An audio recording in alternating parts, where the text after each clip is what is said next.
싫어하는 인생공부 송희복의 서정시비평. 안녕하십니까, 송희복입니다. 오늘은 정지용 시인의 인동차에 관해서 제가 강의를 할까 합니다. 그러면 먼저 시의 전문을 들어보시죠. 인동차, 정지용. 노주인의 장벽에 무시로 인동 삼긴 물이 나린다. 자작나무 덩그럭 불이 도로 피어 불고, 구석에 그늘 지어 무가 순도다 파릇하고, 흙냄새 훈훈히 김도 서리다가 바깥 풍설 소리에 잠착하다. 산중에 책력도 없이 삼동이 하이얕아. 오늘은 인동차를 가지고 강의를 하기 때문에 제가 인동차를 마셔가면서 강의를 하도록 하겠습니다. 지금 따르고 있는 것은 인동차입니다. 지금 따뜻합니다. 오래 달였습니다. 오래 달아야 인동차가 됩니다.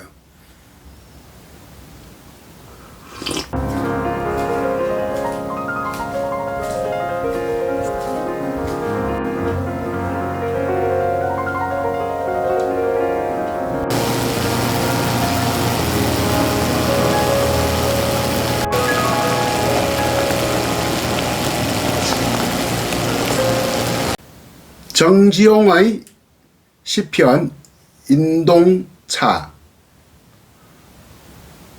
1941년 문장지에 발표한 시입니다. 이 시는 고등학교 문학교과서에도 실린 것으로 알고 있습니다. 5연으로 구성된 시이죠. 연마다 2행씩 짜여 있습니다. 1년 2행씩 짜임은 시인 정지용의 스타일이라고 할 수 있겠습니다. 이렇게 짝매점의 꾸밈을 중시하는 것은 대조나 대꾸의 효과를 드러내기 위해서 입니다. 인동차, 인동은 겨울을 참아낸다, 이겨낸다 하는 그러한 뜻이죠. 차는 마시는 차를 말하고요. 인동은 식물명으로는 인동초라고 보통 이야기합니다. 여러분들 인동초 많이 들어봤죠? 인동초는 김대중 대통령의 상징으로 사용되어 왔었죠. 정치적 박해를 이기고 끝내 대통령이 되고 노벨 평화상을 받았다 해서 그를 두고 인동초의 정신을 가지고 살아온 정치인이다, 이런 얘기를 많이 하고 있습니다. 인동초라는 식물명에서 알 수 있듯이 겨울을 혹은 시련을 참아내는 힘을 지닌 것으로 볼 수 있습니다. 풀로 여기고 있는데 인동초는 풀이 아니고 사실은 나무입니다. 생물학적 분류로는 나무가 되겠습니다. 풀은 겨울을 이겨낼 수가 없죠. 나무니까 겨울을 이겨냅니다. 인동초는 어떤 나무냐고요? 줄기가 여린 덩굴성 나무다. 덩굴이란 말 아시죠? 줄기가 쭉쭉 뻗어가는 거. 그러면서 때로는 어떠한 물건을 이렇게 감는 거. 덩굴과 똑같은 말이 있습니다. 복수 표준어로. 넝쿨이란 말과 똑같습니다. 덩굴과 넝쿨은 비슷한 말도 아니고 같은 말입니다. 둘 다 표준어로 인정되고 있는데요. 이 인동초, 나무인 인동초를 가지고 차를 만들어내는 것을 인동차라고 하죠. 인동차도 두 가지 종류가 있습니다. 첫째는 인동꽃차가 있고, 둘째는 인동 덩굴차가 있습니다. 보통 인동차라 하면 인동 덩굴차를 말하는 겁니다. 겨울에 이 시의 인동차도 인동꽃차가 아니라 인동 덩굴차입니다. 제가 목이 말라서 인동차 지금 한 잔 맛을 보겠습니다.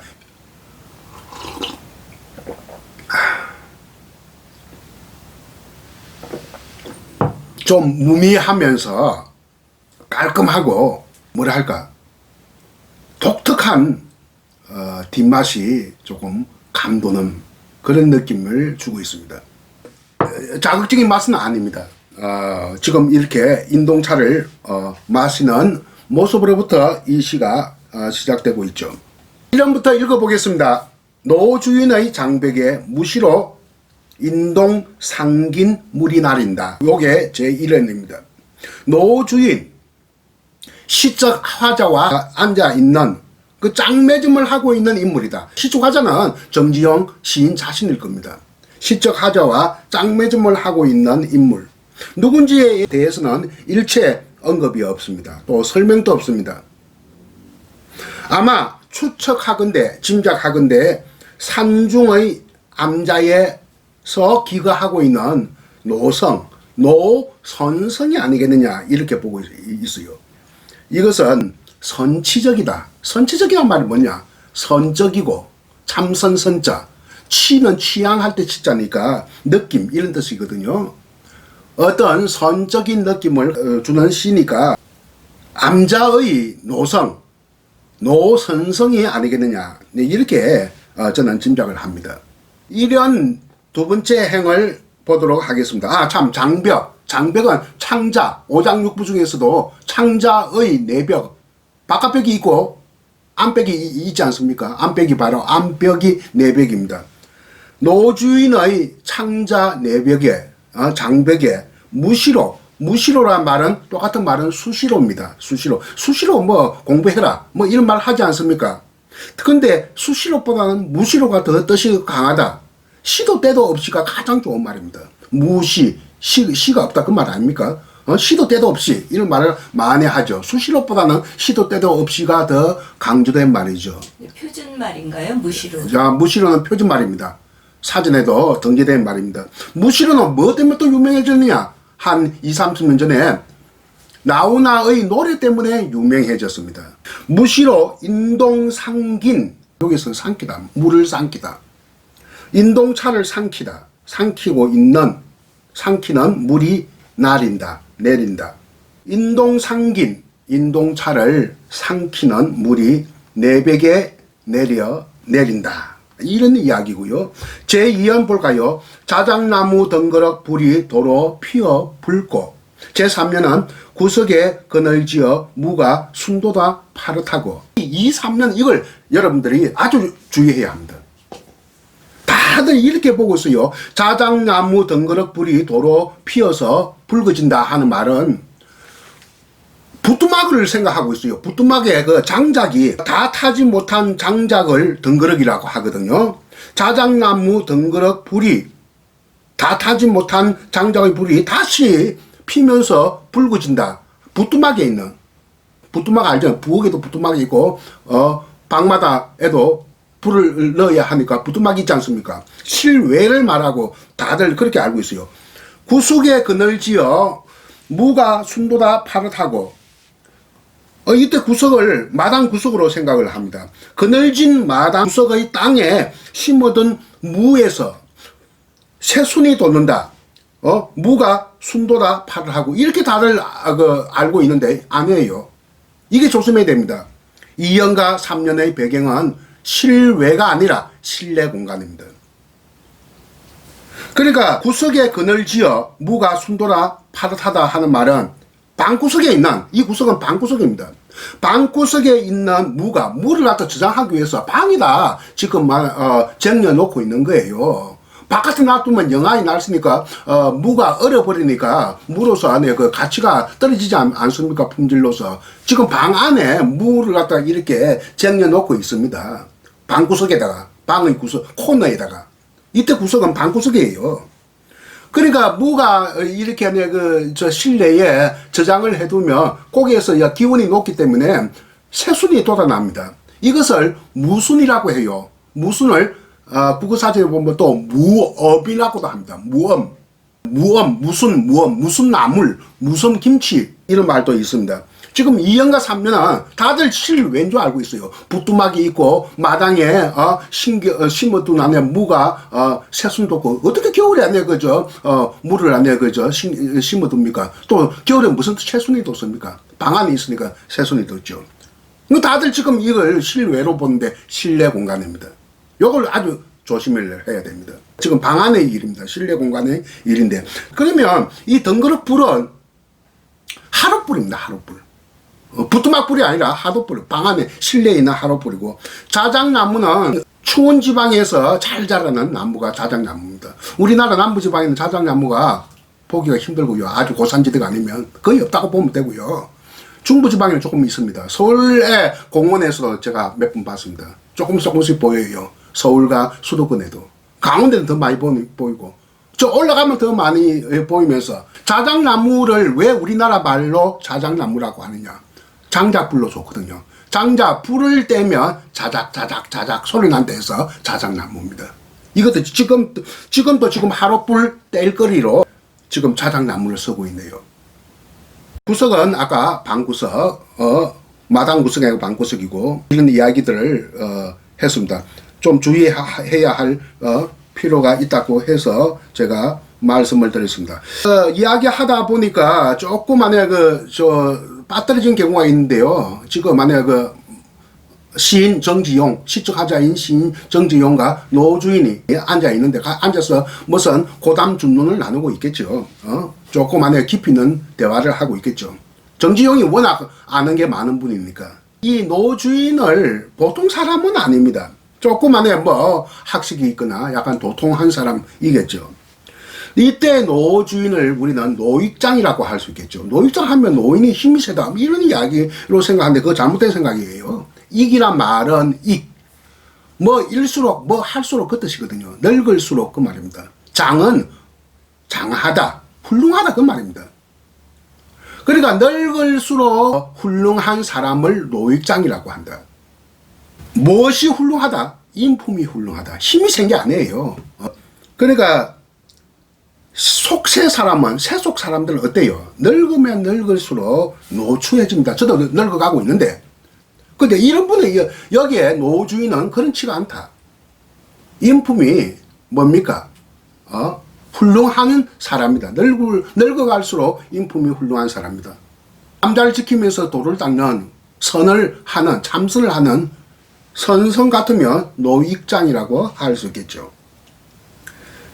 그 이야기를 조금 제가 아까 좀 빠뜨린 듯 해서 말씀을 드리고요. 그러면 사연으로 넘어가겠습니다. 사연이 사실상 어떤 주제연이라고 할 수 있겠네요. 흙냄새 훈훈이 김도설이다가 바깥 풍설 소리에 잠착하다, 이렇게 되어 있지 않습니까? 흙냄새가 나오는 거 보니까 이 지금 실내는 어떤 실내? 토방입니다. 토방. 향토방이라고도 할 수 있겠죠. 흙으로 만든 방 같으면 황토방이 되겠습니다. 토방, 지금 훈훈한 흙냄새가 감도는 토방이 이 시의 실내 공간으로서의 시의 배경이 되겠습니다. 흙냄새 훈훈이 김도설이다가 바깥 풍설 소리에, 훈훈한 김과 바깥 풍설은 서로 반대되는 이미지죠. 바깥 풍설, 바람과 눈이니까 이게 눈보라 소리입니다. 눈보라 소리에 잠착하다. 제일 어려운 말입니다. 잠착. 안 쓰는 말이죠. 사전에 있는지 없는지 제가 확인을 안 해봤네요. 국어사전에. 아마 이 정도는 있을 것 같은데 거의 안 쓰는 말입니다. 잠자는 잠수하다 할 때 잠자, 내려앉다, 가라앉다, 내려앉다.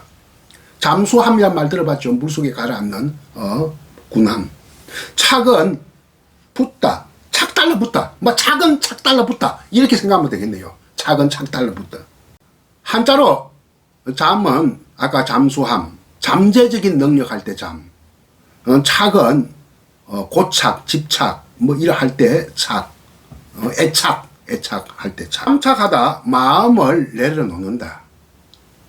바깥 풍설 소리에도, 바깥의 눈보라 소리에도 신경 쓰지 않고 마음을 내려놓는다, 이 뜻입니다. 바깥의 실외의 눈보라 소리가 들려도 마음에 두지 않고 내려놓는다. 바깥의 눈보라 소리가 들리건 말건 차나 마시고 있다. 인동차를 마시고 있는 노주인, 노익장입니다. 어디에서? 훈훈한 흙냄새가 감도는 토방에서 그렇다는 겁니다. 그게 제 사연이죠. 자, 이걸 보면 노주인의 인품이 잘 드러났죠.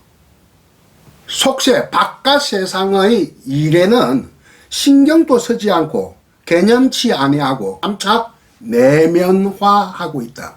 태도, 가치, 내면화 이런 것을 뭉뚱그려서 말하고 있는 하나로 표현한 어려운 한자어 잠착입니다.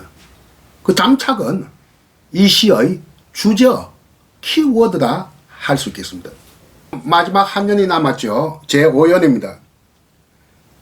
1연에서 4연까지는 실내 공간입니다. 방안입니다. 방안의 이야기인데 5연에서는 이때까지의 방안의 이야기를 조금 공간을 확대하고 또 시간적으로도 확대시키고 있습니다. 시공간이 확대되면서 끝맺음하고 있는 것이 제5연이다. 산중과 삼동입니다. 산중은 산속이란 뜻이죠. 이건 공간입니다. 공간이 지금 확대되고 실내 공간에서 이렇게 산중 공간으로 이렇게 확대되고 삼동은 바로 시간을 확장하고 있네요. 산중은 책력이 없고 삼동은 하야타 이렇게 하고 있습니다. 시적 하자는 지금까지 차지하고 있는 시간과 공간은 뭡니까? 지금역입니다. 지금은 현재를 말하고 현존성이라고 하죠. 어려운 말로. 여기는 실내 공간입니다.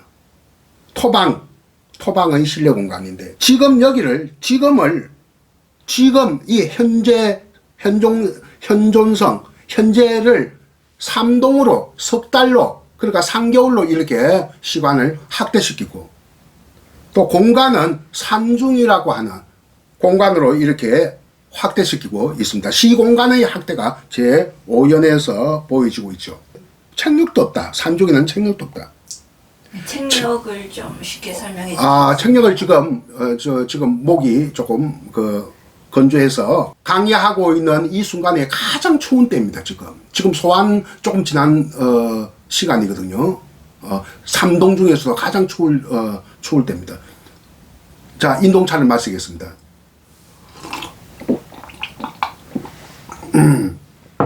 인동차를 마시면서 또 인동차 공부를 하겠습니다. 책력은 일종의 달력인데요. 고등학교 안에 창고서 보니까 막 달력이라고 되어 있는데 그냥 달력하면 안 됩니다.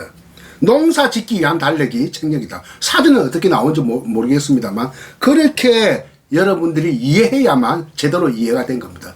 우리 조상들은 음력을 사용했을까요? 양력을 사용했을까요? 이것도 정확하게 모르고 있어요.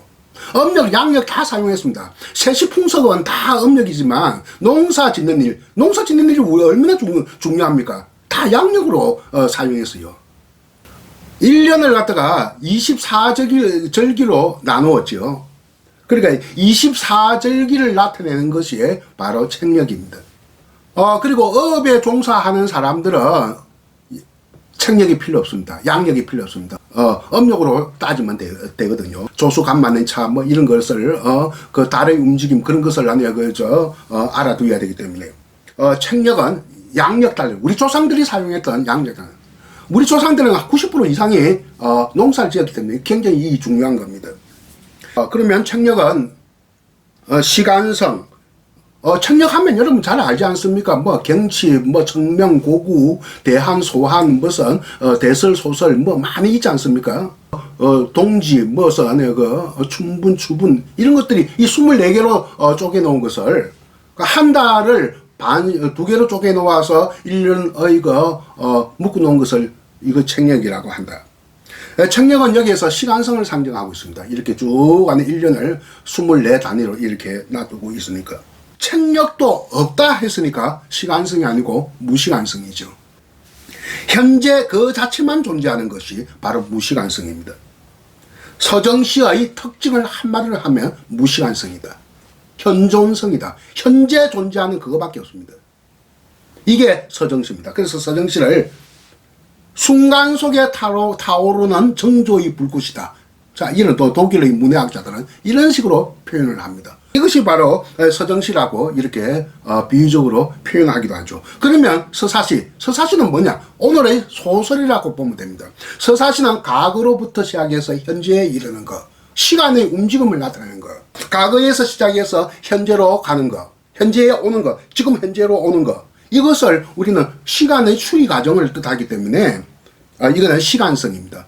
서정시는 무시간성, 서사시 즉 소설은 시간성, 이렇게 장르적으로 비유할 수 있겠습니다. 문학의 장르를 좀 더 비유적으로 설명해 볼까요? 서정시와 서사시 즉 시와 소설의 차이. 무시간성과 시간성이라고 했는데요. 이것을 영상에 비유를 해보면 분명하게 드러날 것입니다. 서정시는 즉 시는 영상으로 한다면 정영상입니다. 정영상, 정지된 영상, 사진이나 그림을 우리는 시라고 할 수 있겠습니다. 즉 서정시라고 할 수 있겠습니다. 근데 영상이 정영상뿐만 아니라 동영상도 있거든요. 동영상, 이것이 바로 서사시요 소설이다, 이렇게 보면 되겠습니다. 이 정지용의 인동차라고 하는 시는 더더욱 이렇게 무시간성의 개념을 잘 드러내고 있는 시다, 이렇게 볼 수 있겠습니다. 산중에 책력도 없이 삼동이 하이야타. 산중과 삼동은 서로 다른 것이죠. 산중은 공간이고 삼동은 시간입니다. 그러니까 이거 대조 같구나, 이렇게 생각이 되는데, 대조법이라고 하기보다는 이 비슷함을 지향하고 있습니다. 책력도 없다. 산중은 책력도 없고 삼동은 하얗다, 이렇게 하고 있는데, 이 책력도 없다 하는 것과 하얗다는 것은 다 무시간성을 나타냅니다. 그런 점에서 볼 때는 대구로 봐야 되지 않을까 생각이 들고요. 삼동이 하얗다. 삼동이 뭐죠? 삼동은 조식선생, 남명 조식선생의 시조에도 나오는 단어입니다. 삼동에 배옷 입고 뭐 이런 말 있지 않습니까? 삼동은 석 달 겨울입니다. 글자 그대로 풀이하면 석 달 겨울, 석 달은 3개월을 뜻하죠. 3개월 동안의 겨울을 삼동이라고 하는데 요즘은 잘 쓰지 않고 우리 조상들은 많이 썼던 말입니다. 정지용 선생까지도 이렇게 썼네요. 해방 이후에는 이런 말 많이 쓰지 않았습니다. 그러면 석 달, 즉 3개월은 뭐냐? 섣달을 갖다가 우리는 12월을 섣달이라고 합니다. 설날로 향해서 가는 달. 그러니까 설날과 1월 1일 설과 같이 붙은 달. 그래서 원래는 설달이라고 했다가 뒤에 나오는 디귿의 영향을 받아서 설달이 섣달로 변합니다. 그리고 1월을 옛날 우리 조상들은 대체로 1월이라고 하지 않고 정월이라고 했습니다. 그러니까 섣달, 정월, 2월, 정월, 2월을 합해서 정이월, 섣달, 정이월을 삼동이라고 한다. 여기서 삼동은 양력일까요, 음력일까요? 제가 이 강의를 하기 위해서 이것저것 다 찾아봅니다. 평균 온도를 조사해 보니까 양력 3개월이 음력 3개월보다 기온이 더 낮아요. 더 추워요. 그러니까 더 춥다는 개념으로 보면 양력을 말하겠죠. 양력으로는 1월이 제일 춥고 음력으로는 섣달이 제일 춥습니다. 가장 춥습니다. 그런데 여기에서 가장 좋은 합리적인 것은 제가 보기에는 물론 양력의 변형이라고 할 수 있는 아까 말하는 책력, 즉 24절기의 석달, 3개월로 보는 것이 가장 합리적이다.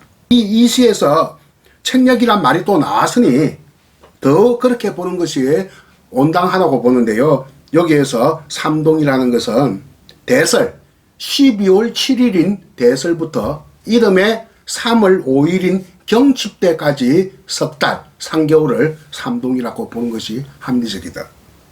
가장 평균 온도도 낮다, 이렇게 보면 되겠고요. 하이야타는 하얗답니다. 이가 듣기 좋은 모음이 계획됐다 해서 조음수로 이렇게 보면 되겠습니다. 조음서, 소리를 조절하는 요소다, 이렇게 보면 되겠네요. 하이아타 하는 개념은 아까 제가 무시간성이라고 했을 때 무에 해당됩니다. 하이아타 이것을 우리의 명사로 만들면 어떻게 됩니까? 하양이라고 합니다. 이영자를 붙여서 하양. 이 하양이 바로 무시간성 할 때 무에 해당합니다. 아니, 흰색이 무쇠책이지 않습니까? 흰색이 무쇠책이듯이. 그러면 삼동이 하이아타에서 이 하양이라는 개념은 무시간성, 즉 무념, 무상, 무욕, 무시간성을 뜻한다. 없을 무자에 해당된다. 저는 이렇게 봐야 된다고 봅니다. 5년은 마지막 년 5년은 시각적 묘사, 색채 의미도 있습니다. 저 2년은 불이 붉다고 했으니까 붉음의 이미지, 3년은 무순이 돌아서 파릇하다고 했으니까 푸름의 이미지, 마지막 5년은 하얗다고 했으니까 하양의 이미지, 뭐 이렇게 색채 이미지가 세 가지로 지금 청을 이루면서 보여주고 있습니다. 이것은 주지적 심상이라고 할 수 있겠는데요. 정지용이 주지주의자이거든요. 주지주의자, 즉 이미지스트거든요. 넓게 포함하면 모더니스트에 해당됩니다. 그렇기 때문에 이렇게 색채 이미지를 잘 구사하고 있는 거죠. 그러면 여기에서 지금 시간적 배경으로는 이 겨울인데, 이 겨울의 이미지는 첫째는 자연적인 계절의 변화, 즉 추위일 수도 있고, 두 번째는 일제강점기라는 시대 상황을 뜻할 수도 있다 하는 겁니다. 엄목하기 때문에, 일제강점기가 정치적으로 엄목한 시기이기 때문에 일제강점기라고 볼 수가 있다. 어묵을 좀 더 쉬운 우리말로 하면요? 엄격하고 가혹하다. 막 그렇게 보면 되겠네요. 일의 경우는 단순한 계절의 추위라고 보는 일의 경우에는 그다지 의미가 부여되지 않습니다. 누군들 이렇게 겨울을 참아내지 않는 사람 어디 있습니까? 다들 겨울을 겪어내고 이겨내고 봄을 기다리지 않습니까? 이니까 의미가 부여된다는 것인데요. 겨울을 참아내는 것이 뭐가 그리 중요하냐? 이니까 의미가 이렇게 부여된다는 것인데, 엄목한 시대 상황과 관련이 있는 게 분명해 보입니다.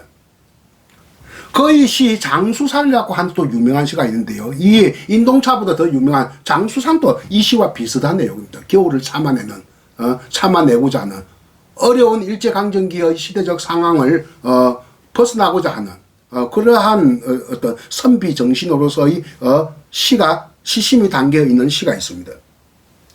겨울은 난세입니다. 지금도 우리는 지금 난세를 겪고 있지 않습니까? 지금 난세는 어떤 난세입니까? 일제강점기가 아니라 코로나 난세. 지금 우리가 겪고 있는 코로나 난세는 이 시를 통해서 현재성, 현재적 가치, 현재적 의미를 우리가 찾을 수 있다. 난세는 바깥을 멀리 해야 됩니다. 치과하면서 웅크려지는 게 지혜롭습니다. 지금 바깥을 우리가 출입하지 않고 그야말로 지코, 방구석 이런 말을 쓰지 않습니까? 그 당시도 정지용 1941년 그 시대적인 상황의 엄목한 시대적 상황, 일제강점기라고 하는 그 난세에 서울 시내 돌아다니지 않고 그 산중에 치과하면서, 실제 정지용은 친일하지 않고 산중에 치과하면서 이렇게 해방을 맞이했습니다. 그의 제자를이라고 하는 청록파 시인들도 그랬어요. 청록파 시인, 조지훈은 월정사에서 보냈고, 박목을은 경주에서 보내고, 박두진도 역시 아니야, 은둔 생활을 했습니다. 그리고 이들과 친한 김동리도 마찬가지입니다. 김동리도 진주 밑에 사천, 다솔사에서 애들을 가르치면서 이 엄목한 난세를 이렇게 은둔 생활을 했습니다. 그런 맥락에서 봐야 되겠고, 이것을 한 번 더 강조해 드리면서 오늘 정지용의 인동차를 마치도록 하겠습니다. 들어주셔서 감사합니다. 안녕히 계십시오. 인동차 정지용. 노주인의 장벽에 무시로 인동 삼긴 물이 나린다. 자작나무 덩그럭 불이 도로 피어 불고 구석에 그늘 지어 무가 순도다 파릇하고 흙냄새 훈훈이 김도 서리다가 바깥 풍설 소리에 잠착하다. 산중에 책력도 없이 삼동이 하이얕아.